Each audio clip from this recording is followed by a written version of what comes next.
Welcome to Human School. I'm your host, Dr. Patil Armenian. After 4 years of college, 4 years of medical school, 4 years of residency, and 2 years of fellowship, I thought I was done. I did my time, got my degrees, and now I was just gonna live life. Well, think again. Some of my greatest schooling has come after my formal education was complete, and it keeps on coming. Join me at Human School, where we can learn together. I'm an emergency physician and medical toxicologist working at a large teaching hospital in California. I'm also a mom, wife, sister, daughter, and friend. Whether you work in healthcare or not, you too lead a busy life. Together, let's work on how we can thrive in all of our real-world roles.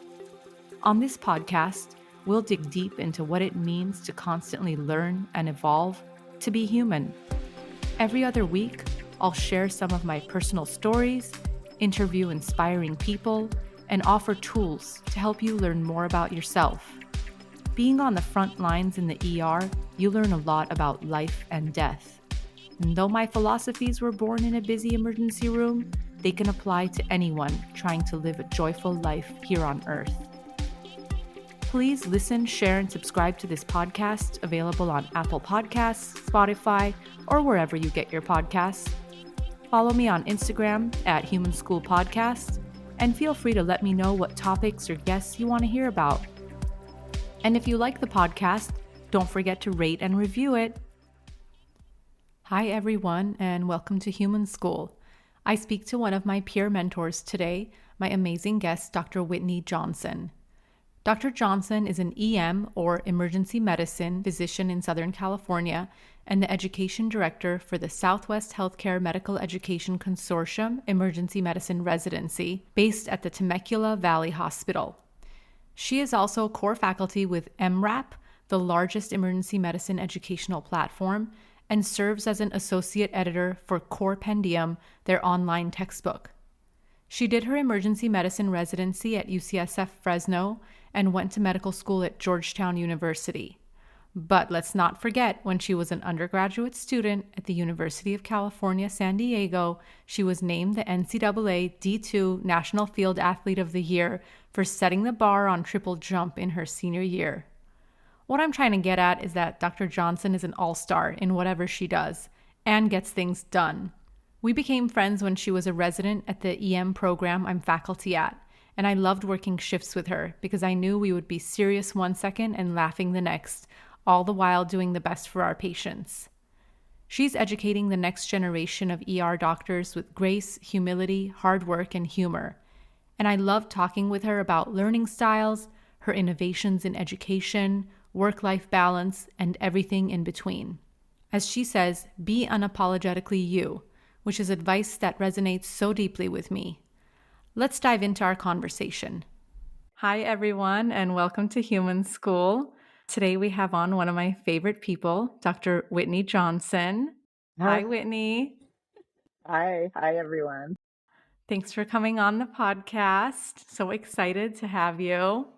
Oh, thanks for having me. I'm actually super nervous. So human school, be gentle. Tell us a little bit about what you're doing right now with your life. Where are you? Oh my goodness. With my life, I mean, I'm work. everywhere. No. Yeah. Okay. So I work as an EM physician in Southern California. I think collectively I have technically 4 jobs. And that sounds crazy, but hear me out. Tell So us. I work in 2 different clinical sites. One is in Southeast San Diego, and then the other is up in Northern San Diego. So one I practice by myself, and the other site is a teaching hospital. So we have a residency there.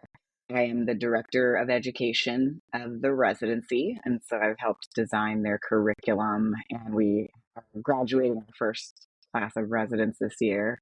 So I was there, started from the bottom. We from the very first resident. Amazing.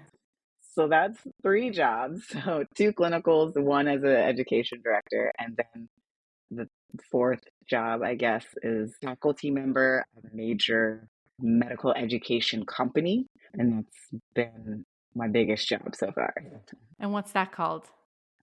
So the company is called MRAP, Rep, and they've been around for like 20 years. And for EM doctors in training or residents or medical students, it started as a podcast that you went to for like emergency medicine education. And now it's just exploded. It's got the podcast or the audio component, but we've also got like video pieces and procedure videos and a textbook. So we're trying to like provide all medical education for emergency medicine and urgent care medicine. Yeah, and just to actually explain to all the non-ER people listening to this, so I think MRAP was the very first time I even heard the concept of podcast. And it was back in the day, and you would get the MRAP podcast and you would get all the information that was like hot off the presses.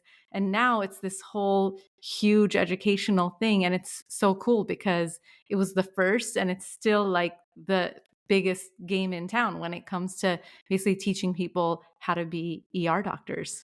Yeah, now we call it like the MRAP universe because it plays a little bit everywhere as far as any type of learner that you think you are. Like if you're a visual learner or you're, an audio learner or you need to read things, it's kind of like really set the standard early on and is still continuing to like push that envelope. So I think it's really cool. They're trying to push their level of innovation. Yeah. I feel like it brought medical education into the modern era.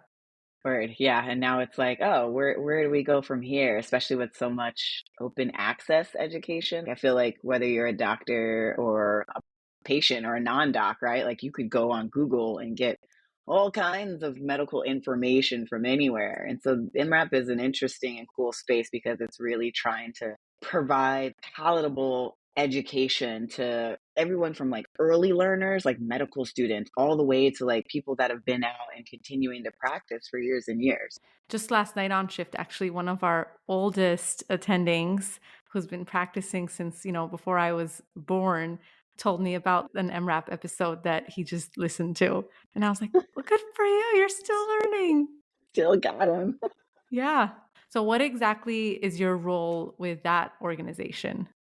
So at MRAP, I'm actually one of the faculty members there. But when you say faculty, there's a lot of things you can dabble in, like the lecturing or like the live shows and things. But the main reason that I'm a part of the group is that I am a board certified medical editor. And so when MRAP started about 3 or 4 years ago now, they wanted to start an online textbook. They wanted to be like the most up to date, quick access reference or resource for doctors and students. Again, in medical education, they're trying to be at the forefront of that. And so they started this textbook and it went from, 30 chapters to 300 chapters. And now we're pushing 1,000 chapters of text. So I am currently the deputy editor in chief of this major online text for this really gnarly, huge company. Wow. 1,000 chapters? That's Yeah, more than any other textbook I can think of. it exploded. And it's really cool because it's like the for us by us. So our authors are all emergency medicine doctors. And then the whole editing team or a crew of, EM docs. So it's been really cool to like see it from the beginning to fruition. And we've got a web version and an app version. A lot of people like yourself have been our authors. So it's kind of like, made for us by us. So it's a great way of connecting the community. Yeah. So what do you feel like is your learning style? Oh, I am definitely a visual learner. So I have issues with, like I'm just a slow learner when I'm dyslexia, like all of those things. And so for me, a couple of things that I noticed about myself, and it took me a while to actually figure it out, which is why I struggled with testing for so long.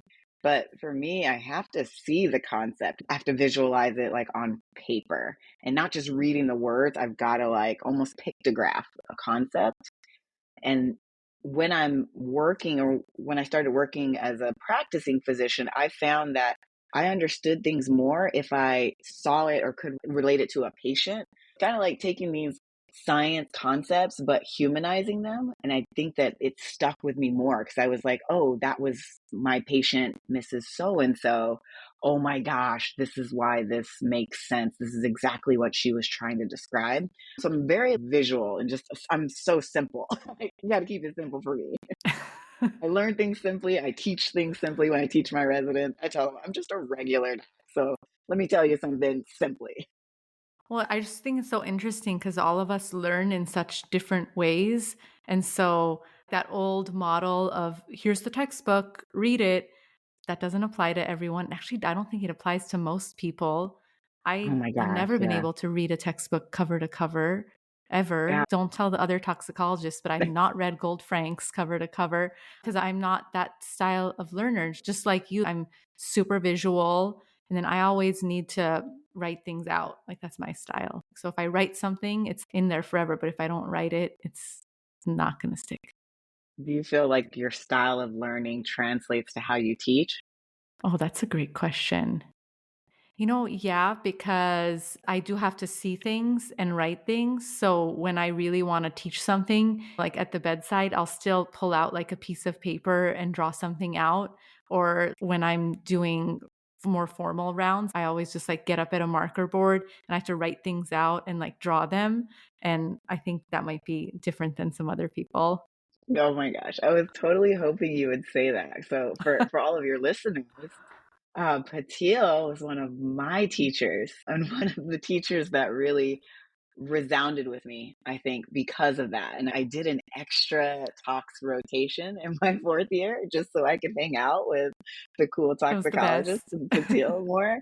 But it was that, right? It was like you take very difficult concepts, things that I was like, oh gosh, I keep reading about this like tox thing over and over and over again. But just the way that you use the board work really kind of resonated with someone that learns like I do. So yeah, that's why I was like, Oh, oh, your teaching style totally does translate over to like your learning yeah. style. And some people glaze over when I do that. And then there's the ones like you where we're on the same wavelength. And so it's like totally resonates with you.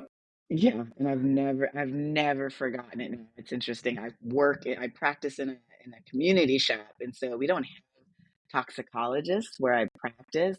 Everyone's like, "Oh, call poison control," and I'm like, "What? You don't have to call poison control. We are ER docs. We can do tox." I'm like, Yeah. take that You can figure it opportunity to, out.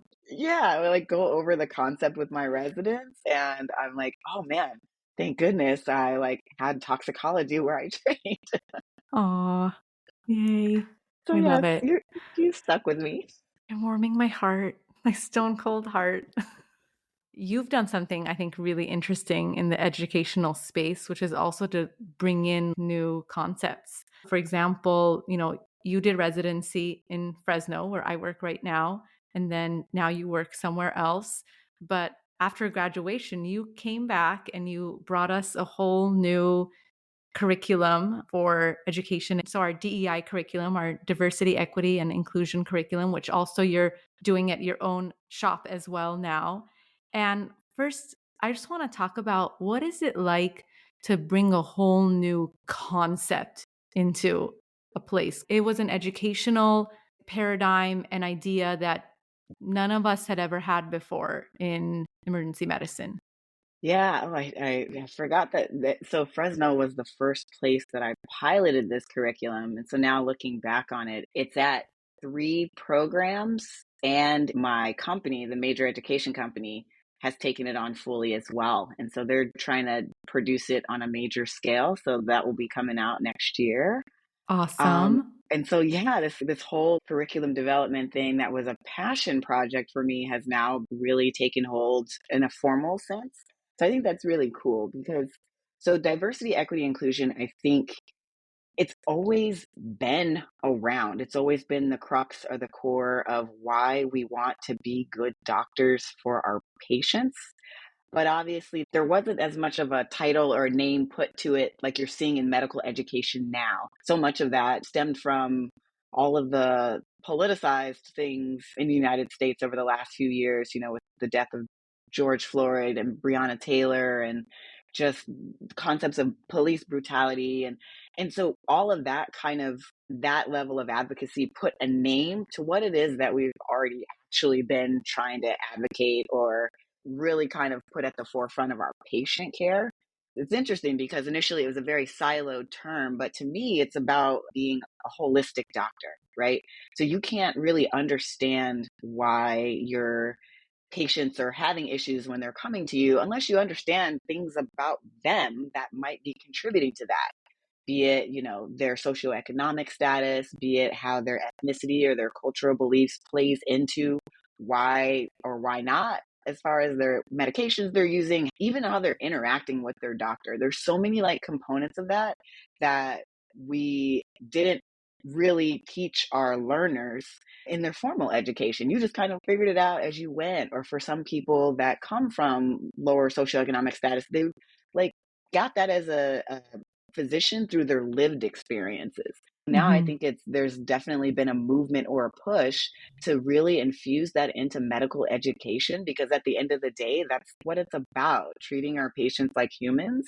And in order for you to do that well, especially somewhere that's stressful and crazy and fast like the emergency department, having a sense of that aspect of your education, what plays into your patient's health disparities, is really where this DEI educational platform should be pushing us.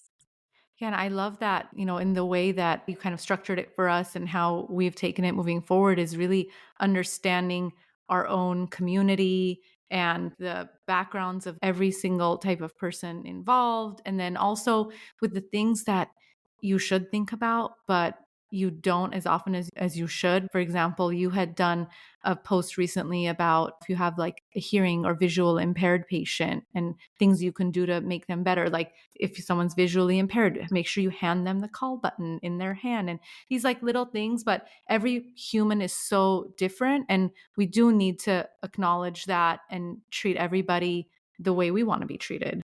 Yeah, totally. And I mean, I'm sure, all the years that you've been in the emergency department and you practice in an emergency department that is always super busy and busting at the seams, right? And so I'm sure that you understand how just having like 150 things on your list of things to do in a short shift is already very stressful. So sometimes if those types of concepts about those small little things about your patient and being mindful of that, they can easily fall by the wayside if you're trying to rush through getting things done for your patient or getting things done for your department. And so it's such like a vast and stressful place already that if we're not making this education part of our muscle memory, it's so easy to like forget some of those humanistic things that you could do to actually make your patient's experience a little bit better. And it's not just about experience, but it's about outcomes. Like we're actually going to be improving their outcomes. We're going to be improving medical compliance and follow up and all of the things that they need to get well. Yeah, for sure. From an academic standpoint, we've got literature that says, hey, there are, whether they're implicit biases or things that play into discriminatory behaviors that happen in the hospital for your patients. This leads to medical mistrust. That means patients don't want to come and fully tell you the things that they're experiencing or why their blood pressure is not controlled, why they didn't make it to dialysis. And it's because of our history of medical mistrust, right? Our that history is what we're trying to undo with the education. So for my patients, understanding that, well, Miss So and so didn't go to dialysis today, but this is because she had to choose between that and childcare. So some of those things really resonate with me. And I feel like when I approach my patient from that level, how can I help you as far as some of those aspects that are preventing you from doing what you need to do for your health?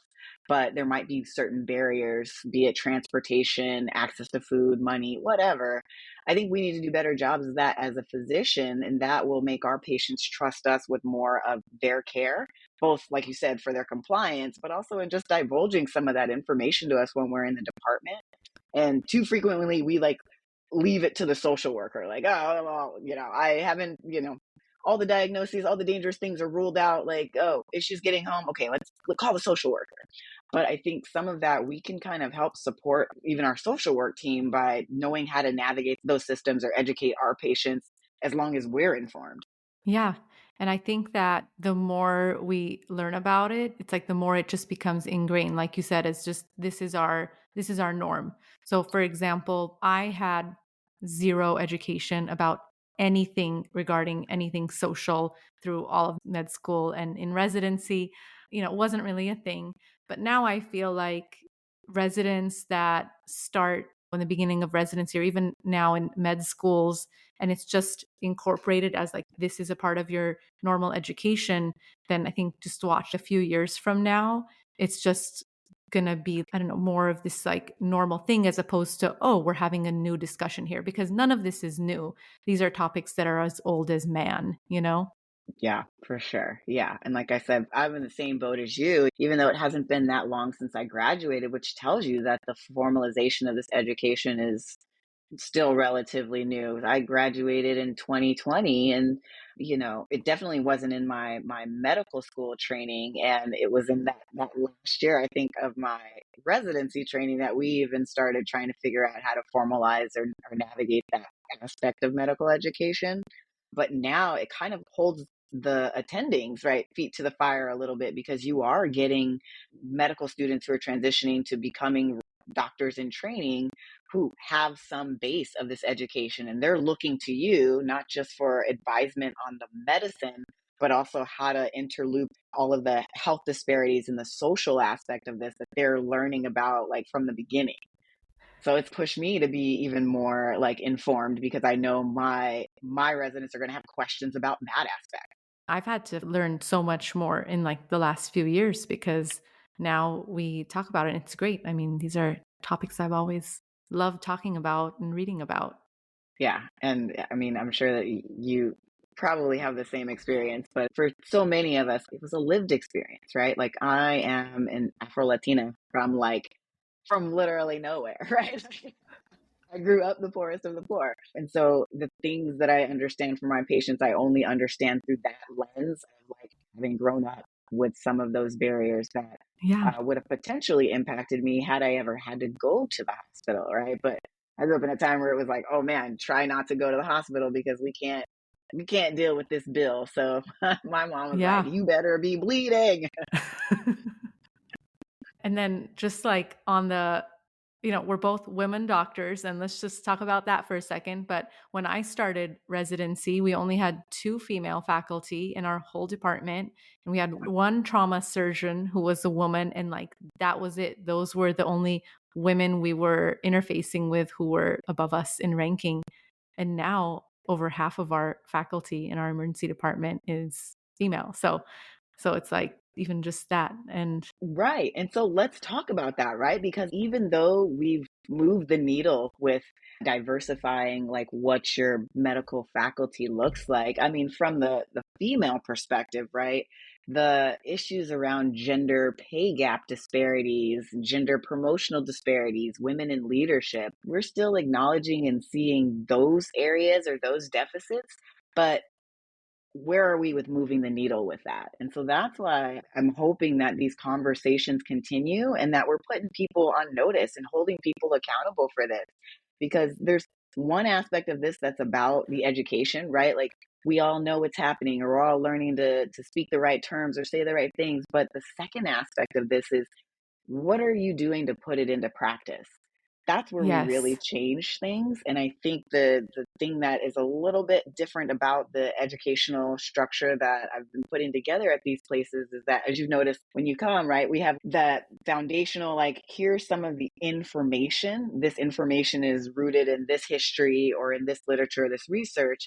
But at the end of every one of those, right, the hope is that you establish, what's the action item here, or what are we doing to start to create a culture of change. And that's kind of the hardest thing, right? Oh, yeah. And that's something that it's a lot of external speaking, but it's also behind the scenes work. And you don't get the behind the scenes work done unless you yourself really get into a position of power to be able to do that. Yeah, yeah. And obviously, there's still a lot of barriers to that. And there's a heavy minority tax as far as, like, the expectation that this work is disseminated by those that identify with the marginalized population, or the historically excluded population, rather. But I think that the work where we're trying to turn or move the needle is in holding everybody accountable, right? Because at the end of the day, those individuals that are from the historically excluded population don't necessarily need this education, and it's not on them as a burden to Yeah. disseminate that education. But our key stakeholders in like positions of power, right? Those are the individuals that have to also be putting their feet to the fire and doing the work because they're the ones Yeah. that can Some help of them move the just needle. talk the talk, but they do have to walk the walk. Yes, yes. Otherwise, there's no change. We just keep acknowledging it's a problem and then it stays a problem. So I do love the passion that you have for this, and I feel like a lot of this is really what keeps you going because you're doing a lot of things right now, Wit. I wouldn't be doing them if it wasn't a passion project. Or I say it's a passion project right now, but to be honest, oh, like this is a horrible like spoiler alert, and it probably makes me sound like a bad human, but some of this came out of a feeling of righteous indignation or anger or like just being fed up. And it was having mentors like you actually who gave me the strength to have that voice to say it, right? Like so much of this is just like boiling down in the pit of your belly, or you see it happening, but you feel like you can't say anything or you're powerless. But I will never forget the thing that even gave me the courage to pilot this was when I spoke to you, when my outrage had boiled over to the point where I came to you, and it was after I had written an email, and I came to you, and just having you say, why not, was enough. Like it was validating and made me feel seen enough to push myself into that space of just going for it. And I never got to thank you for that. Oh But my God. Well, this is why it's important to have your inner circle of trust of the people you can talk to and otherwise you're just thinking in a vacuum and you get pissed and you feel like I could never do this. And I just happen to be like the right person at the right time to say that. But yeah, we have our circle of people that we feel we can go to and like you're in mine and you just need that like sisterly camaraderie to be like, okay, no, you're not crazy. That's wrong. You got to do something. right. And it's something that was so simple that I think just felt like you made me feel like I had a voice. And I mean, as much as that sounds like a very small statement to make, I think in the house of medicine, I'm not sure if you realize the power that you have for young up and coming physicians like myself, but just so that you know, the power in you just making me feel heard was the thing that propelled me towards my current trajectory because Oh my that God. doesn't happen very much for historically excluded individuals in the house of medicine. You're giving me chills. I can't. And that took a lot of years for me. I didn't speak up for a really long time. I didn't speak a lot through really all of high school and stuff. You ask some people who knew me in high school, like, oh, what did she end up being? And they say, oh, ER doctor. They can't believe it because it doesn't Really? compute. I had to, yeah, go through a lot too to realize that I'm allowed to say things and then I can encourage others to say things too. So I love that. Yeah, it's crazy. It seems like so simple, but I mean, it's really not. So that's why it's like, I mean, just for anybody that's listening, don't discredit the power of like your affirmations to anybody that might be looking up to you. I just think it's a hard thing to do and it's a hard feeling to shake when it becomes rooted in who you were in the beginning, right? Like I was raised to be voiceless, was considered a minority in every sense of the term. And then here I am on this path to a medical profession, a road not traveled by anybody in my household, let alone in my immediate circles. Then I think by the end of like residency, I had this circle of different types of very powerful women, like you, like Danielle Campaign, like Leah Bauer, like having that as a circle, like the female Justice League was crazy for me, right? And so it was nice to have like this body, this sounding board. Yeah. Yeah, and I would recommend anyone out there for whatever profession you're in to go out and find, your people that can be your sounding board. You can vent to them, you can get advice from them, you can exchange memes with them. I live for our meme exchange. Like Yeah, sometimes for weeks we will only communicate through memes, so true. and we need that to stay sane. Yeah, it just those simple things just keeps me grounded, keeps me motivated. There's so many portions of life that can feel isolating, and so just even having that random meme stream with you is a way of like getting it. It's the best. Now looking back, what would you go back and tell your younger self? If there was any advice you could tell your younger self. Oh man, I feel like we hear these questions. Sometimes it feels like I should have It an means answer you're already. old. No, you might not have an answer. No, and again, it's easier said than done. So that's why it's like sucks to say this, but real talk, I think I would tell myself to be unapologetically you. Unapologetically you. I spent so much time apologizing for who I was, for being different in a space where I was different, or being actually good in a space where I was good, or being bad in a space where I was bad, right? Like I spent so much time tiptoeing and apologizing. That energy expenditure, I wish I could have just placed somewhere else earlier on in my life and times and career. And this is like after like puberty and hormones and stuff. I'm not talking about that phase. Like that phase is confusing and it's a time Yeah, of that's exploration just, and yeah, that one's inevitable. But I mean like in my adult years, I was still walking around with my head down despite my accolades and achievements, apologizing first for my ideas, my thoughts, my shortcomings, my victories, having to like tiptoe around my own successes. So, just in the space where I was the minority. And so that was so emotionally exhausting and a complete and utter waste of time that I wish that I could have just been apologetically me, both the good and the flaws, right? Like just embrace all of it. okay, you just said that to my younger self too. That's really good. We can't apologize for the way we are. And also, guess what? Not everybody needs to like us. Hey, that exact thing, right? If I didn't spend so much time worrying about that aspect, like yeah, I'm gonna even now, like you either like me or you don't. I'm not gonna be for everybody. I understand this now. I never mean like ill intentions at all, but I'm just not everybody's flavor.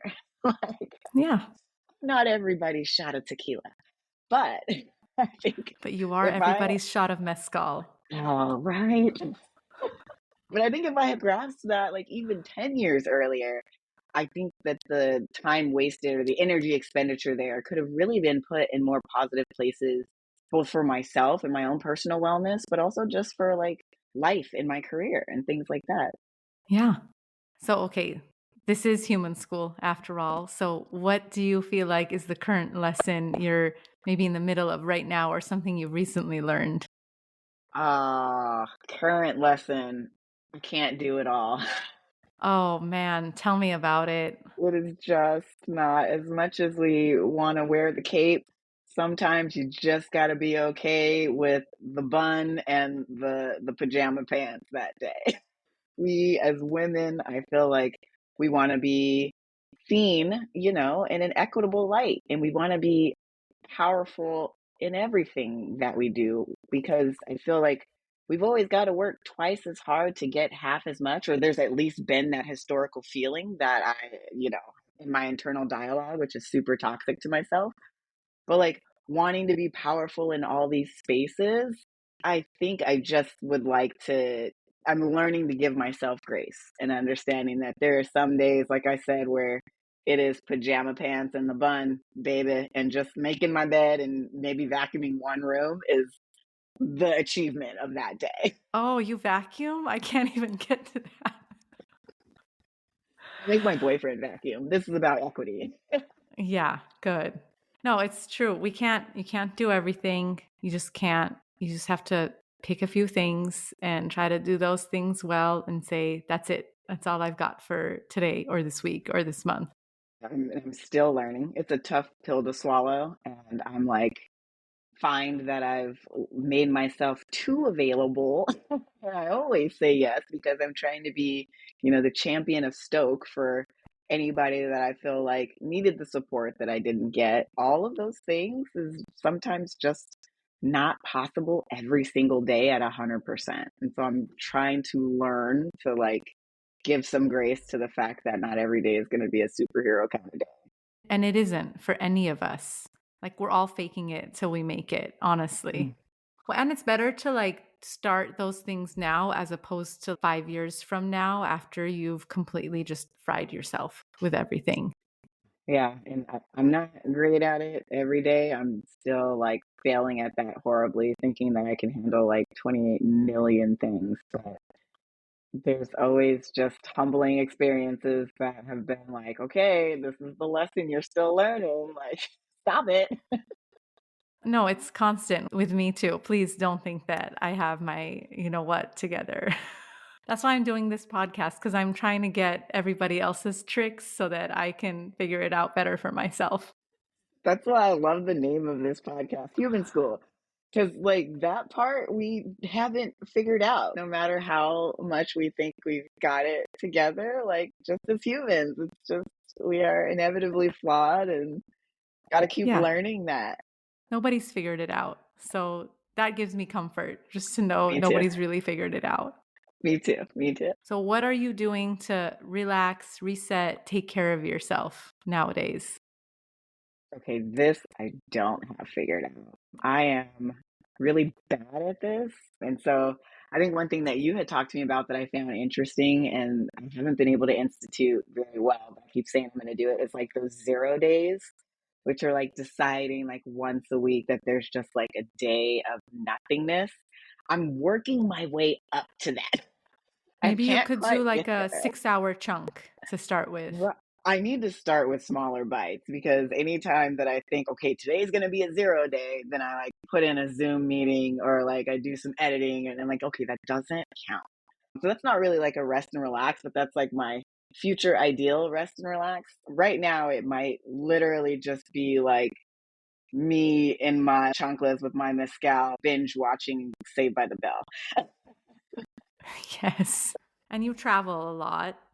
Yeah, I think right now I am like the definition of like a 5-year-old with a credit card because I'm just trying to play catch up on those childhood things that I missed because I just keep working.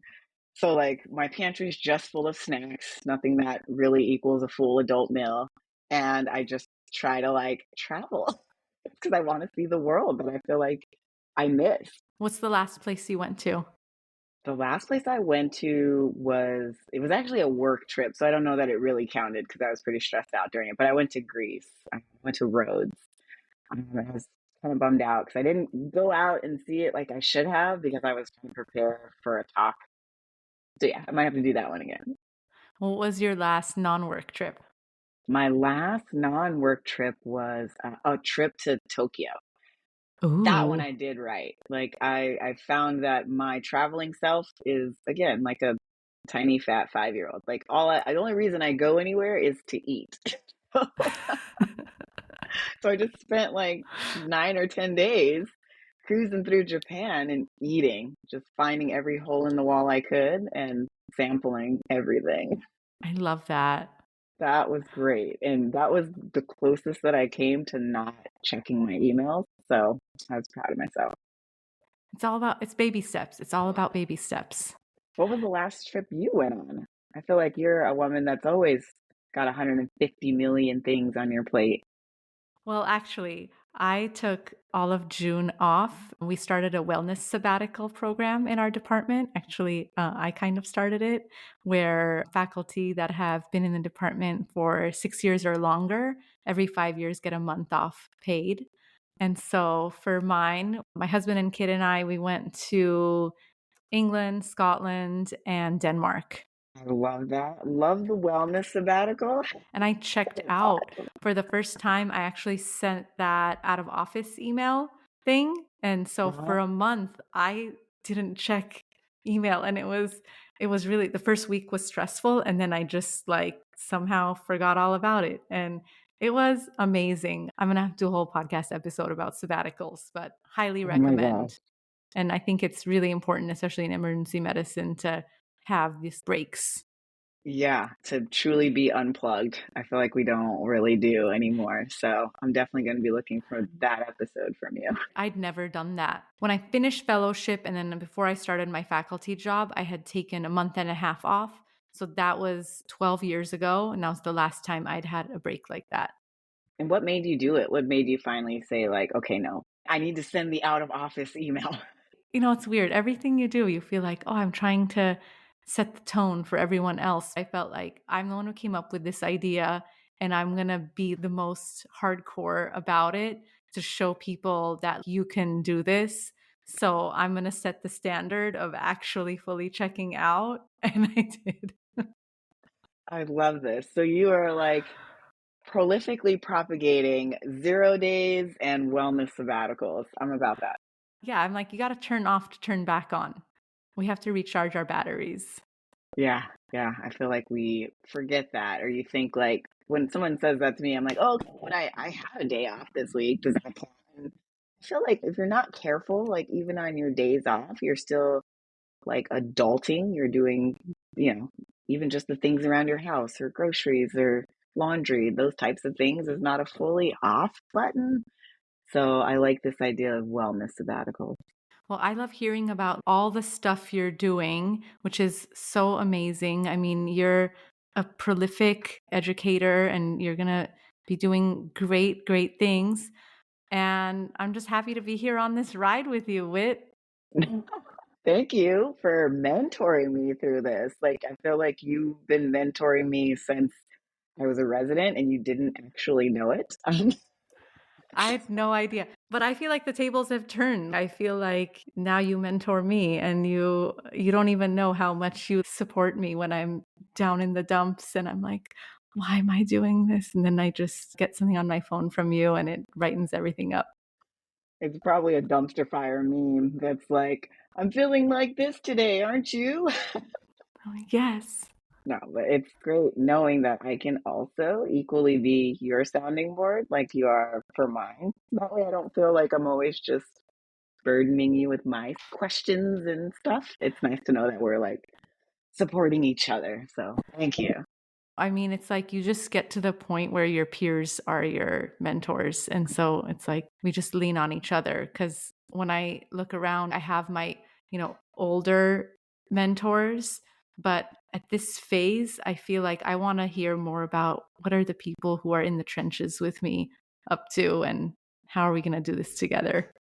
Yeah, it's cool. It's inspiring too. I feel like I could be hanging out with you and still not know half the stuff that you're doing. So it's always good. I feel like every time I talk with you, you're always ruling the world in some way or another. So Same, even that same with part is, you. So I'm glad now we had the chance to talk and I know more of what you're up to. yeah, yeah. Any parting words, Whit? Keep listening to Human School. I think that adulting is really hard, and that's okay. Give yourself some grace during this because, like you said, none of us got it together, but we can all aspire to get there. And if we get like 50% there, that's good too. And everyone, if you want any type of emergency medicine education at any level, MRAP is like your only option. Yes, yes. Go Go to to MRAP. mrap.org. It's a great, interesting place. Shout out to the originators, Mel Herbert, Stuart Swadron. But yeah, good place for education. Well, thanks for coming on the podcast, Dr. Johnson. Thanks for having me. Please like, subscribe, share, and download the podcast. And again, you can find us at Human School Podcast on Instagram. I'd like to thank Dr. Zac Efron for the theme music. And I'd just like to make a general disclaimer that any of the institutions I work for, including Community Regional Medical Center, UCSF, UCSF Fresno, and American Ambulance, have nothing to do with any of my thoughts or opinions. And so we'll kindly leave them out of this. Thanks, everyone. See you next time.